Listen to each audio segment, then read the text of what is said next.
Pour moi, ça a été un choc. Et le lendemain, je me suis mis à refaire la cuisine que j'aimais et ça a marché. Au sortir du régiment, je suis venu travailler à Paris. Je m'y trouvais bien. J'étais heureux comme tout. J'ai longtemps habité sur une péniche au pont de la Concorde. Vous voyez, j'étais dans une ambiance un peu l'île de la Grenouillère pour les impressionnistes.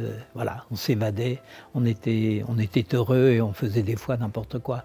Et mes parents, de loin, s'inquiétaient. Et un jour, ils m'ont dit: Michel, écoute, tu ne penses pas que le moment est venu de te marier puis de t'installer? Oh, ça, j'ai pris ça de plein fouet, je ne m'attendais pas. Donc j'ai réagi. Je pensais que le mariage, c'était quelque chose de délicat, ça pouvait encore attendre.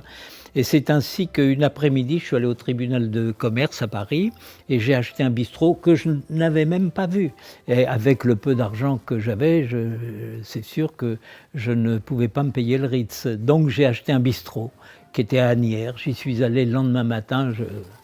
Je me suis dit: mais Michel, qu'est-ce que tu as fait là? Il y avait une usine de rivets d'un côté, enfin c'était le truc à éviter. Mais trop tard, je m'étais lancé. Voilà, c'est comme ça qu'a débuté ma carrière d'entrepreneur.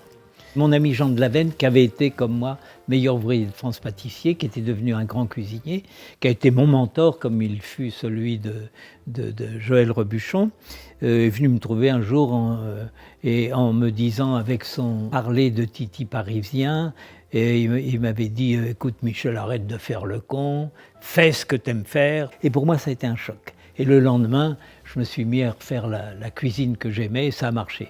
J'ai eu un article, puis un second, et on lisait beaucoup les articles ayant trait au restaurant, à la cuisine. Et l'écriture de ce premier article était telle qu'il inspirait un intérêt certain. En plus, j'étais à Asnières, donc les Parisiens, ça les amusait de venir se perdre en banlieue. Puis la cuisine, à l'époque, ce qu'on a appelé la nouvelle cuisine, qui était une cuisine pas tellement académique, voilà, et qui plaisait. Trois Gros avait inventé son escalope de saumon à l'oseille. À l'époque, le saumon, on le mettait en darne, et puis on mettait une sauce hollandaise, point final.